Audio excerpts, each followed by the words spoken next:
ॐ नमः शिवाय।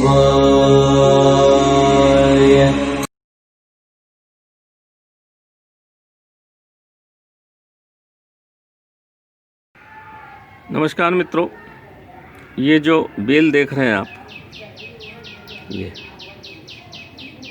ये पान की बेल है।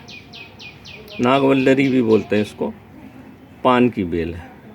अब चूंकि मेरा बनारस से संबंध है, इसलिए पान, बनारसी पान आप जानते ही हैं। पान बड़ा महत्वपूर्ण है, धार्मिक दृष्टि से भी और आयुर्वेदिक दृष्टि से भी। आपने देखा होगा भगवान को हर पूजा पाठ में पान चढ़ाया जाता है। वैसे सबसे पान भी 3-4 प्रकार का होता है, कपूरी पान, बंगला पान, एक महोबा का पान होता है। ये है बंगला पान। आयुर्वेदिक दृष्टि से ये बड़ा महत्वपूर्ण माना जाता है। ये गर्म होता है। कपूरी पान कलकत्ता में होता है जो ठंडा होता है, और महोबा का पान जो होता है बहुत बड़ा होता है और उसमें लार बहुत निकलती है। बनारस में महोबा में मिलेगा। पान को बरेजा होते हैं, पान के चारों तरफ से उसके जो आपका कुछ चारों तरफ से उसको टटिया जो रहती है उससे बांध के बंद किया जाता है और अंदर पानी का छिड़काव होता रहता है। बहुत नाजुक बेल होती है ये। पान के बारे में सब बोलते हैं कि पान का बीड़ा, कभी सिंगल पान किसी को नहीं दिया जाता है, इकलौता पान। 2 बीड़ा हमेशा, पान के बीड़ा मतलब 2 पान। बनारस जाएंगे आपको तो 2 ही पान देगा, 1 पान कोई नहीं देगा। और पान को कभी खुला किसी को नहीं दिया जाता, पान हमेशा बांध के दिया जाता है। खुला पान दुश्मन को दिया जाता है, जिससे दुश्मनी है उसको खुला पान देते हैं, ऐसा बोला जाता है तंत्र में।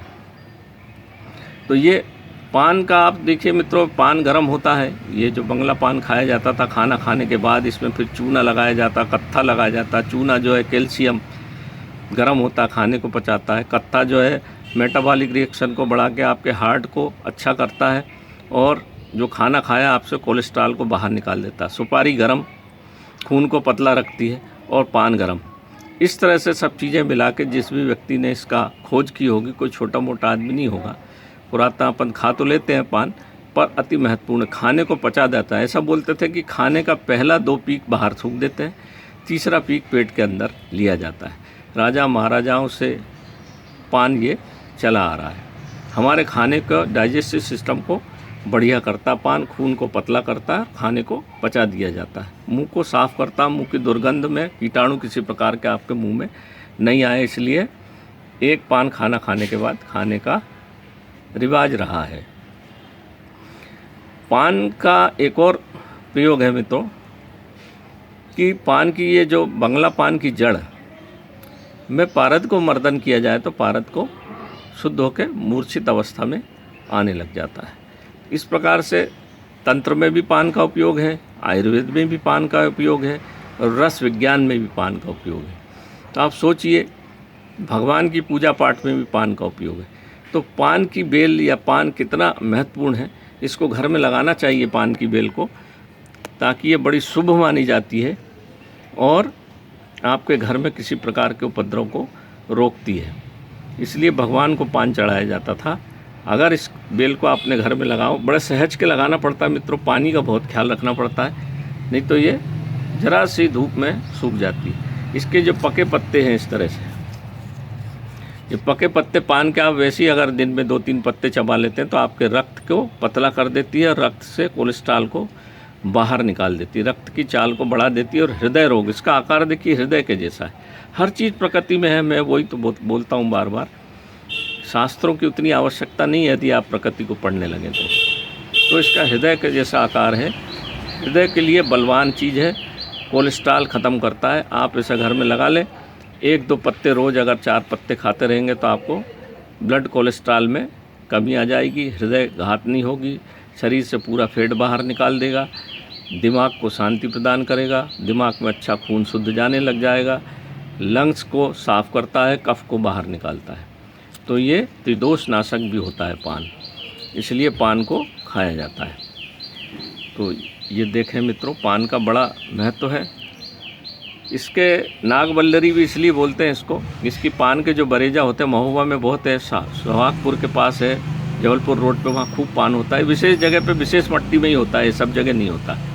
परंतु आप थोड़ा सेहत से परहेज करेंगे तो आपके घर पे भी ये आराम से लग जाता है। इसमें हरे रंग के सांप पाए जाते हैं, इसलिए इसका नाम नागवल्लरी है। क्योंकि बरेजा ठंडा होता है तो गर्मी के दिनों में आसपास के बिच्छू सांप उसमें आ जाते हैं, इसलिए इसका एक नाम है नागवल्लरी। ये देख लीजिए मित्रों, ये बंगला पान है, बहुत अच्छी चीज़ है। इसको घर पे लगाइए, एक एक पत्ता रोज़ खाइए तो कोई कोलेस्ट्रॉल की दवाई खाने की ज़रूरत नहीं पड़ेगी, हृदय रोग से आप बचेंगे। सरल चीज़ें हैं, बहुत सहज और सरल चीज़ें हमारे पुरातन लोगों ने ढूंढ ढूंढ के कितनी मेहनत करके आप लोगों के लिए प्रस्तुत की, परंतु हम उसका सदुपयोग नहीं कर पाए। ये बड़ा दुख है। आयुर्वेद को बल नहीं मिला। अगर आप लोग सहयोग करेंगे तो आयुर्वेद को बल मिलेगा। और बाहरी देश जो हमको डरा रहे हैं कि हम ये दवा नहीं देंगे, वो दवा नहीं देंगे, आत्मनिर्भर हो जाएंगे आप। आत्मनिर्भरता की तरफ बढ़ने के लिए आप, सबसे ज़्यादा पैसा खर्च होता है दवाओं पे, स्वास्थ्य पे।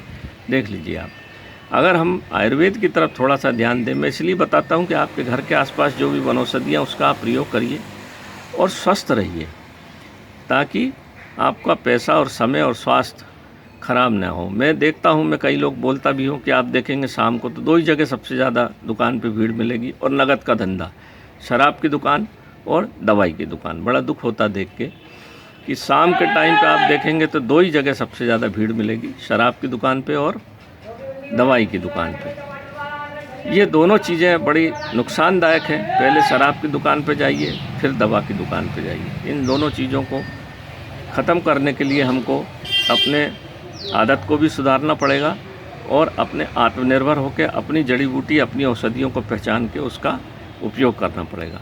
तो आप स्वस्थ भी रहेंगे, देश भी अच्छा रहेगा, देश का पैसा देश में रहेगा, आपके बच्चे स्वस्थ रहेंगे, यंग लोग स्वस्थ रहेंगे तो देश आगे बढ़ेगा। नमस्कार मित्रों, मैं पंडित अखिल शुक्ल, जय महाकाल आयुर्वेद।